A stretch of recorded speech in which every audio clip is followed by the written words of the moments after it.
안녕하세요. 우리 이제 이번 차시부터는 법인세법 내용을 좀 살펴보겠습니다. 법인세법과 소득세법은 우리가 세무회계 때 같이 보는 것들이 되게 겹치는 내용들이 많지 않습니까? 이제 쓸세에다가 담아놓은 내용 자체를 다 볼 수는 없고요. 일단 세무회계적인 요소나 이런 것들은 좀 빼고 요즘 경향 자체가 이제 잘게 쪼개서 분설화해서 이론으로 물어보다 보니까 주제별로 해서 이제 들어갈 내용들이 어떤 내용들이 들어가면 좋겠다라고 하는 것들을 좀 짚어보는 그런 시간을 좀 가져보는 게 좋을 것 같아요. 그래서 첫 번째 법인세법 주제로 좀 정해본 거는 이제 이중과세 조정제도다라고 하는 테마예요. 사실 이중과세라고 하는 거는 이제 우리 헌법에서 하지 말라고 되어 있잖아요. 너무 과하게 세금을 걷어가면 안 되니까. 그래서 우리 각가지 이중과세를 조정하는 제도를 그러니까 만들고 있는데 이중과세는 당연히 이제 법인이 세금을 내고 그리고 나서 배당을 뿌렸을 때 주주 단계에서 또 다시 세금을 내니까 이중과세가 되는 거 아닙니까? 아예 그냥 법인 단계 조정을 해보자라는 제도가 있고, 그다음에 주주 단계 조정해보자라는 제도가 있고, 우리들이 흔히 많이 보는 거는 이제 주주 단계 조정 제도 아니겠습니까? 뭐 그로스업 제도라든가 아니면 법인세법상의 수입배당 입금사임이라든가 뭐 이런 제도들을 많이 보시는데 그런 제도를 각각 열심히 공부하시잖아요. 근데 전반적으로 여기 개관이라고 이제 먼저 나와 있는데 전반적으로 이제 틀을 한번 잡아볼 필요는 있습니다. 그래서 일단 법인 단계 조정 제도와 주주 단계 조정 제도, 그것도 이제 법인세법상, 그다음에 소득세법상, 또 조특법상. 그래서 이제 법인세법상 조정제도 써라 물으면 이거 다 써야 되는 내용이 될 수 있고요. 법인세법상 주주단계 조정제도 써라 그럼 이거 써야 되는 거고요. 이렇게 어떤 물음을 쪼개서 이제 이렇게 물어봤을 때 이렇게 어떤 내용이 들어가야 되지라고 하는 거를 윤곽을 좀 잡으시고요. 요 표로 그다음에 세부적으로 들어가서 그 안에 어떤 내용들을 이제 가지고 풀어서 간략하게라도 설명을 할 수 있지라고 하는 거. 여러분들은 많은 내용을 공부하시고 아세요. 그로스업 제도 모르는 거 아니고요. 또 수입배당 입금사임 제도도 다양하게 공부하시는데 그 안에 이제 내용을 우리가 만약에 써야 된다면 그래서 간략하게 축약해서 쓰는 것도 대비해 놓으실 필요가 있고요. 또 이제 뭐 수입배당 입금사임이 그러면 장황하게 한 15점 배점 정도로 쪼개갖고 물어보면서 다양한 내용들을 물어볼 수가 있지 않습니까? 그래서 그런 것들로 좀 생각을 하시면서 이 쓸세 활용하셔가지고요 들어갈 내용들을 한번 짚어보시고 하는 시간을 가지시면 좋을 것 같아요. 일단 뭐 개관은 이렇고요. 그리고 이제 그로스업 제도부터 먼저 설명하고 있네요. 그로스업 제도는 아시다시피 일단 1단계로서 법인 단계 세금을 냈고 그다음 주주 단계 세금을 또 내는데 이제 주주 단계에서 정산 개념으로 가는 거잖아요. 그로스업은. 그래서 법인 단계 세금을 안 냈다면 그러면 내가 얼마나 배당을 더 받을까를 업을 시켜서 그로스업을 시킨 다음에 그래서 나만 세금 낸다면 주주 단계에 나만 세금 낸다면으로 세부담을 구한 다음에 법인 단계 낸 세금을 배당세공제 통해서 빼주는 제도다. 이거 알고 있잖아요. 그죠? 그럼 들어갈 내용을 일단 1단계로 더한다. 우리 그로스업률은 10% 알고 있고요. 요 가산해서 귀속법인세를 가산해서 배당 소득금액 계산한 다음에 그다음에 요거를 다른 소득과 합쳐서 쭉 해서 종합소득금액 구하고 그 구한 금액 가지고 이제 산출세액을 구하고 하는 과정에서 뭐 비교과세라고 하는 것도 따라 나온다라고 하는 것도 잠깐 설명이 들어가 있네요. 그런 다음에 나중에 배당세액공제로서 조정해서 이중과세를 조정해주고 있다. 다만 이러이러한 것들은 그로스업을 적용하지 않는다. 내국법인 배당만 하는 거니까 외국 배당 안 한다는 거. 법인세가 과세가 돼야 이중과세니까 법인세가 미과세 소득은 재원으로 한 배당을 안 한다는 거. 그다음에 또 종합과세 되지 않는 금융소득 등은 적용되지 않는다. 뭐 이렇게 당연한 거고 사실 구체적으로는 이제 우리 기본세율 적용받는 배당만 하는 거죠. 2천만 원까지는 당연히 그로스업을 하지 않는 거니까 우리가 미니멈해서 그로스업 대상인 금액과 2천만 원 초과분 중에 작은 금액 곱하기 10% 하고 있는 거 아닙니까? 그죠? 그런 식의 어떤 표현으로 가다듬어 놓으시면 좋을 것 같고요. 그다음에 이제 법인 주주 입장에서 주주인데 개인 주주 말고 법인 주주는 수입 배당 입금사임을 적용하는 거고 그럼 수입 배당 입금사임 같이 이렇게 나오면 여러분들 우리 기본 때도 많이 말씀드리지만 산식이라고 하는 걸로 접근하는 거는 박스를 이쁘게 치고요. 그 안에 들어갈 내용들을 한 다음에 요거 추가로 설명하는 방식으로 기술하면 좋겠다는 거죠. 그죠?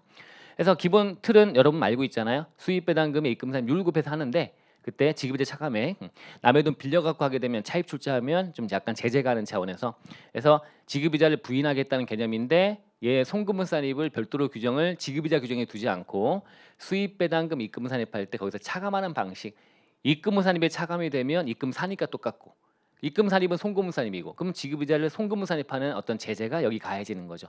입금 산입 혜택 주는 금액에서 빼겠다라고 하는 거다. 뭐 다 알고 있고요. 그때 수입 배당금은 일반 배당과 의제 배당 포함한다라고 하는데 요거 할 때도 이제 뭐 감자 의제 배당은 또 제외되는 거잖아요. 사실은 어쨌든 기본적으로 대상은 그렇고 배제되는 거 잘 보셔야죠. 배제되는 거 써야 되겠다. 이런 거를 목차로 한번 구성을 해서 연상해 놓으시는 겁니다. 그래서 일단 수입 배당금 할 때 대상 쓰고 배제되는 건 뭐가 있다라는 거 여기다 써야 되겠다. 나름대로 판단하시면 됩니다. 배당 기준일 전 3개월 이내 취득한 건 안 한다.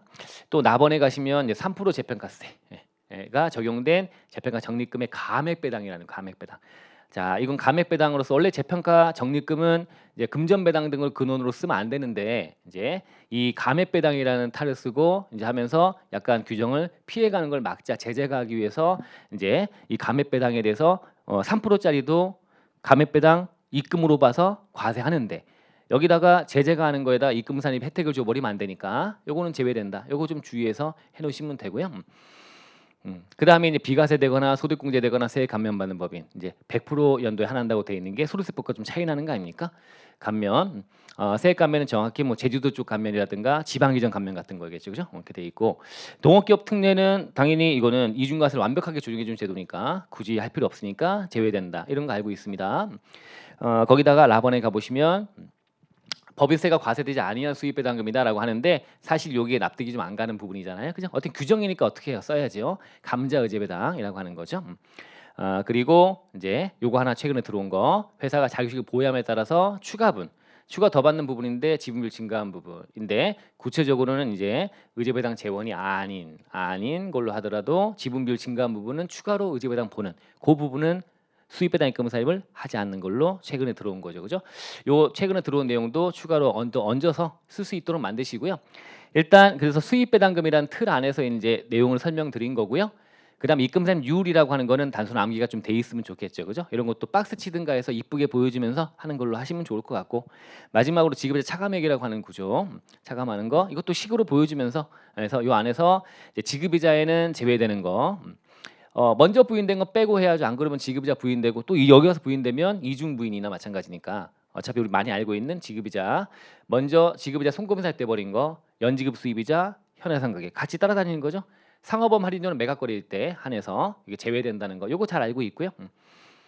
됐고 그다음에 이건 뭐 계산 문제 할 때 좀 포인트가 돼서 기출이 최근에도 되고 있는 부분이죠. 중간에 3개월 배당 기준은 3개월 이내에 취득한 건 안 한다고 되어 있는데 그 안에서 처분한 게 있다면 먼저 취득한 걸 먼저 양도한 걸로 본다는 규정. 이것도 이제 우리 계산 문제 반영돼서 알고 있고 마지막은 결론은 세무 조정을 한다. 입금 산입하고 처분은 기타죠, 그죠? 이렇게 알고 있습니다.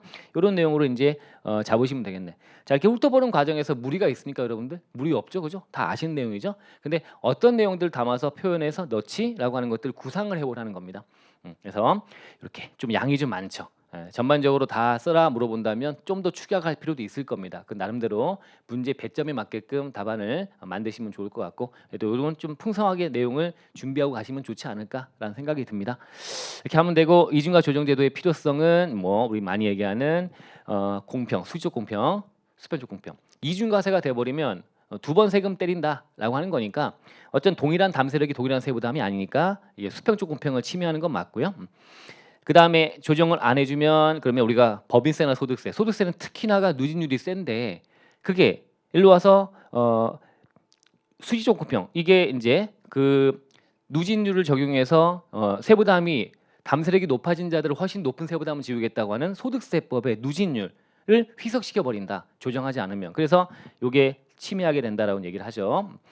그다음 이중과세가 돼버리면 법인 만들어 사업하게 되면 세금 두 번 때리는구나. 개인 만들자, 소득세 하자, 그냥 법인 안 만들고 그러면 자원 배분의 효율성 왜곡이 되고 또 배당을 주게 되면 배당 기피한다. 배당 이중과세가 되니까 배당 기피하고 남의 돈 끌어쓰는 거를 좋아하게 되니까 타인자 본전을 선호하게 된다. 그죠? 이자는 송금이니까 배당은 송금이 아니고 이런 식으로 되는 거니까 이런 여러 가지 이유 때문에 한다. 요거 나름대로 제목 정도는 좀 잡아놓을 필요가 있지 않나라고 생각이 듭니다. 이렇게 이중과 조정제도에 대해서 한번 살펴봤습니다. 요 기본 내용에다가 추가로 외국 납세액 공제라든가 이런 것들에 대한 것도 뒤에 여러 가지 공부하는 과정에서 중간중간 얹어서 나름대로 구성을 해놓으시고요.